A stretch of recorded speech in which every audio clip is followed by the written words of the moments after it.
Being cited as the 2014 flagship killer, the OnePlus One was beyond any doubt an incredibly popular smartphone amongst the geek community. Admittedly, almost everything about the phone was at the level of flagship, apart from one thing: the price. Coming in around half the price of the average flagship, the OnePlus One still provided a near flagship, if not flagship-like performance, while still being extremely affordable for almost every average Joe. But now the affordable smartphone market is growing rapidly, so can OnePlus still retain the spotlight with the release of the so-called 2016 flagship killer? Hey, what's up guys, watching TechAM here, and this is my full video review of the OnePlus 2. The design was the first thing which I noticed to be of very high standards. With the nicely sophisticated unibody design, the OnePlus 2 is a pleasure to hold in the hands. The nicely chamfered metal border makes for an overall really attractive and sleek looking design, and I am just a really huge fan of the minimalist approach with the design on the OnePlus 2. Not only the phone delivers a solid feel in the hand, but the sandstone black back provides for a very sustainable grip, which firmly assures you that you're not going to be dropping the phone anytime soon. Now of course there are other backs available for the OnePlus 2, including different types of wood for an extra £20, which you can easily swap out, but I felt that the stock sandstone back will feel just as good as it sounds. The thickness has noticed a bump over the predecessor from 8.9 to 9.9mm, which has slightly also caused more mass to be added, making the OnePlus 2 175 grams or 13 grams heavier than the One. The added bulk may make one-handed usage a little bit of a problem for some, but for me and my relatively large hands, that's nothing to worry about too much. The premium feel does make up for it though. Along the right hand side is where you find your volume rockers, which are kinda in a peculiar position above the power button. The buttons do have quite some tactility to them, which is sweet. On the left is where the alert slider is, which is a very rare feature in Android devices as far as I know, but very useful. Sliding the switch towards the bottom allows all notifications, switching it to the middle position will only allow priority notifications, while alarms are only allowed when the slider is switched to its uppermost state. I really do find this feature useful, and I definitely would like to see more manufacturers starting to adopt it. The speaker grill is located at the bottom. They aren't front firing as I would have liked them to be, but that is fine by me as audio is still great. Between the speakers is one of the most anticipated features of the device, a USB Type-C port for charging and connectivity. OnePlus does obviously provide you with a USB Type-C cable inside the box along with the two, but it is very unlikely that it will have any spare lying around in your house, so you should definitely consider picking up one of these adapters from their website, which will basically transfer micro USB to Type-C USB.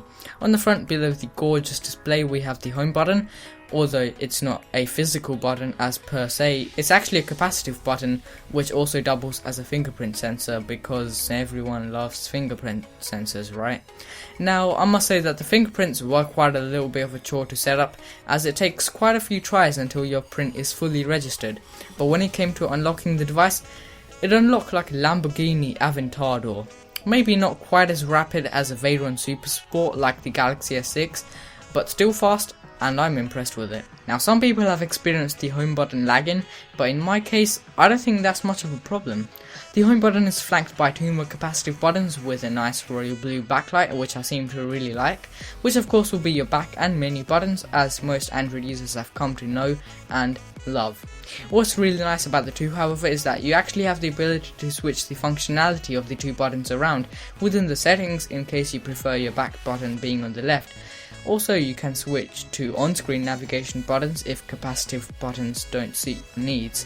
At the top there will be your 5MP snapper next to your speaker, as well as a notification LED which is all topped off by a headphone jack up top next to a microphone.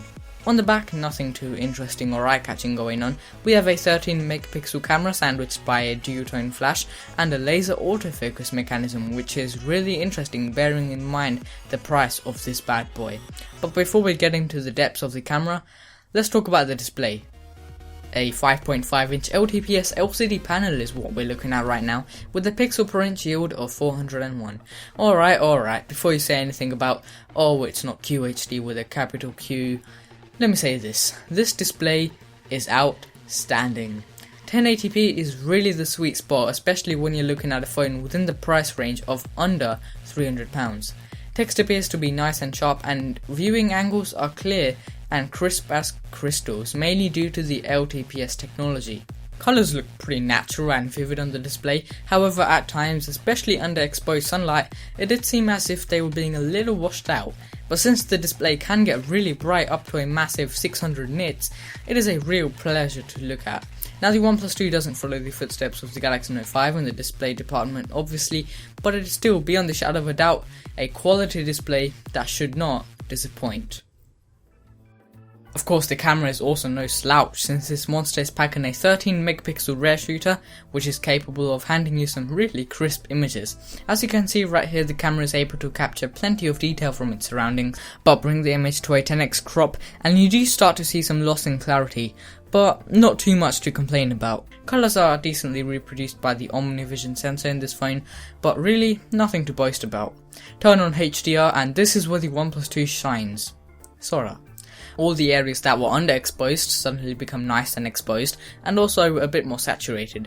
In these two images it is quite clear which is the real winner, with the picture on the right having that tad bit more colour and saturation to make the image look just that extra bit more appealing. And again, the image processing manages to very nicely balance the exposure between the skies and the walls either side. Even in this, there is a lot of detail in the wall to the right, but the OnePlus 2 manages to capture almost every last bit, which is really awesome on both modes, while of course retaining a neutral look and correcting the brightness in a few areas. The f2.0 aperture lens is also carrying out a reasonable task when it comes to the depth of field and letting an adequate amount of light in, along with the relatively large 1.3 micron sized pixels, and in low light I am actually quite impressed. Of course there is going to be some noise and loss of detail, but out of all honesty, even that is a little hard to spot in the picture snapped by the OnePlus 2 in a poorly lit condition. That's not to say that it is perfect by any means, it's just that the large pixels in the sensor of the device really do manage to show off how good they are at absorbing decent amounts of light and detail. If you do want nice, bright pictures at night though, that's when the flashlight becomes your best friend. HDR isn't the only mode we have here, however. We also see some of OxygenOS's own implementations, which include a clear image mode, which does pretty much what it says it does. Essentially what happens in that mode is that the camera stitches a few shots together into one clear photo. You can judge for yourself how the clear images compare against the normal images, since I honestly didn't notice much of a difference. There is also a beauty mode for enhancing skin tones and such, while swiping in from the left will greet you with 720p 120fps slow motion, time lapse and panorama, which we're not going to waste time revising, but what we are going to take a closer look at is video. Capable of shooting up to 4K 30fps and with laser autofocus, the OnePlus 2 serves as a great medium for capturing crisp footage as well.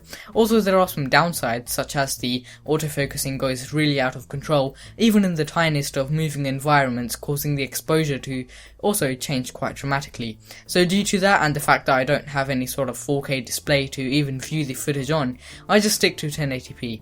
And also, while recording 4K video, the phone does get a little warm, but we'll get to that in a sec. But tapping to focus is nonetheless a really quick experience, as subjects come into focus pretty much as soon as you tap due to the laser autofocus coming into action, and when your hands are shaky, that's when OIS does a decent job at stabilizing the video. As you can see right here, in a moving car there is a little bit of leftover jitteriness that the camera couldn't solve, but overall it does its job well. And finally, for the cameras, we have our 5 megapixel selfie camera, which is a nice performer and will certainly get you a lot of detail, but colours aren't 100% accurate, which is certainly not a deal breaker for me. But overall, the OnePlus 2 serves well in the camera department by being able to pull off some crisp photos as well as videos. But with the camera app, there isn't a ton of settings you can change, unfortunately. It is all very simplistic and quite close to the stock Google camera app. So if you are the type of person who really loves to have full control over their image quality, such as shutter speed and whatnot, this may not be the camera for you. Now let's talk about the performance, since this champ is rocking Qualcomm 64-bit Snapdragon 810 chipset, and no, don't worry, it is version 2.1 of the chip, so the phone is apparently cooler than ever. Now I'm not entirely going to agree with that, since as I said before, the handset got faintly warm while shooting in 4K, which wasn't too great, and also running a demanding title like Shadowgun made the Adreno 430 GPU work considerably hard, making the device just slightly warm to the touch, but it is definitely a huge improvement than what it would have been with the untweaked version of the 810. And with either 3GB of LPDDR3 or 4GB of LPDDR4 RAM to top it all off, multitasking is an absolute breeze on the two. You can have a multitude of demanding games in the background and you'll be happy to know that the phone will not lag one bit. Navigation across the whole UI is to be as undisturbed and effortless as expected with 4GB of memory, but when you are finished you can kill all your apps in one tap, which is a really welcome feature. But that's just the real world performance part of the story. Now let's take a look at some benchmarks. So Epic Citadel, which is an extremely graphically intense app, and gave the OnePlus 2 a vague score of high performance with an average frame rate of 59.9, which stacks up really well against the competition.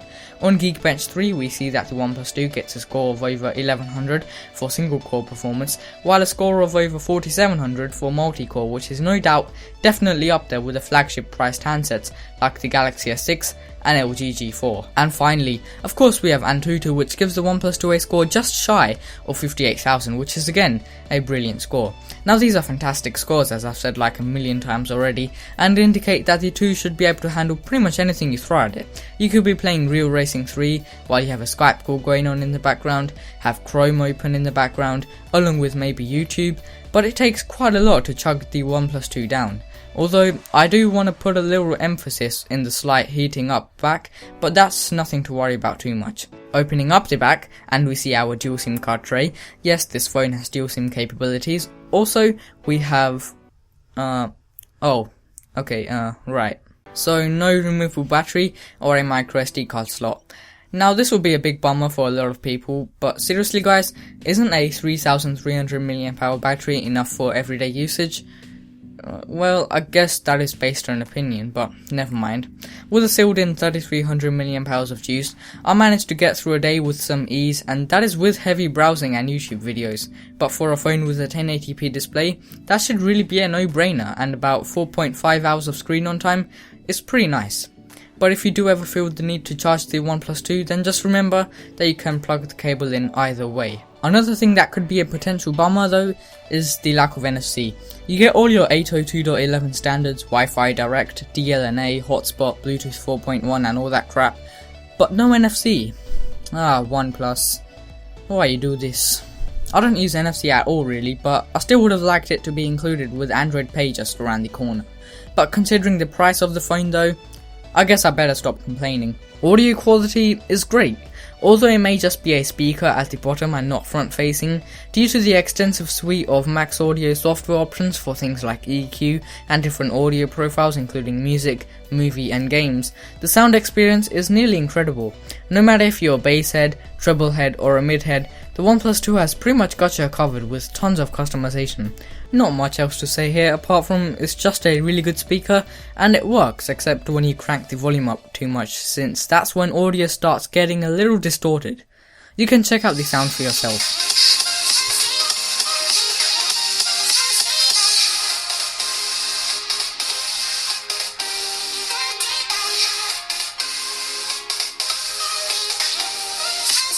And finally, for the software, we have OxygenOS at the heart and soul of the OnePlus 2, building upon the simplicity of 5.1.1 Lollipop, but not building upon it too much that the UI becomes too cumbersome.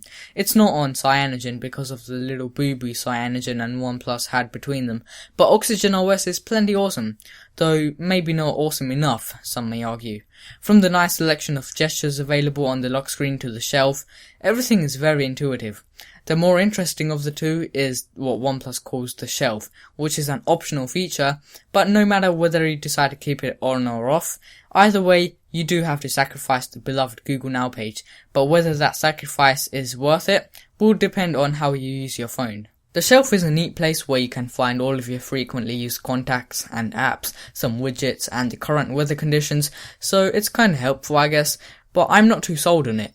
I mean, it is useful at times and it's laid out like a real shelf, so I'll give it that. But I think I'm better off just putting my favourite widgets on my home screens, where they could potentially be one less swipe away. Still, a great feature nonetheless. But one feature that I reckon could have served OxygenOS well would be a multi-window type offering, since I'm sure the OnePlus 2 has enough power to run at least 2 apps simultaneously without breaking a sweat and take full advantage of the whole crisp display. Taking a look inside the settings now, where the real meat of OxygenOS is hiding, the best features in my opinion are a dark mode, which really nicely modifies some areas of the UI to be dark themed, changing the colour of your LED notification lights, tweaking the battery icon or just completely removing it, the gestures that I mentioned earlier, including drawing a V to toggle the flashlight, and being able to select what theme you currently want to use. But to be honest with you, I could go on forever. See, that's the beauty of Android, which is clearly visible here on the OnePlus 2 and its OxygenOS. But when Marshmallow arrives at the doorstep, that experience should become even better. Not to mention sweeter. So ultimately, whether you're a power user or just any old average Joe, the OnePlus 2 would be your best bet in my opinion when it comes to picking an affordable smartphone which can still be up there competing with the flagships. Is it a flagship killer though? Nope, and it is certainly no 2016 flagship killer. With the lack of NFC, non-removable battery, no support for microSD, you may want to take a look at some other options for a little extra cash. Although the OnePlus 2 does only cost £239 for the base 16GB model, and the price goes up by only another £50 for the 64GB variant, which is really hard to get your head round. And another thing which is really hard to get your head round, well, the invite system. Although they have made it easier this year round, and also I believe that OnePlus will be holding a 1 hour window in which anyone can order the OnePlus 2 even without an invite, so get ready for whenever that is. But for now, if you did enjoy this video, you know what to do. Be sure to smash the like button down below, and also feel free to drop me your thoughts down below in the comments section what you think about the OnePlus 2, and also be sure to share this video to all your friends and family who are looking into a budget friendly smartphone. And also, be sure to subscribe to this channel as well for more tips, and I'll talk to you guys in much more. Thanks for watching.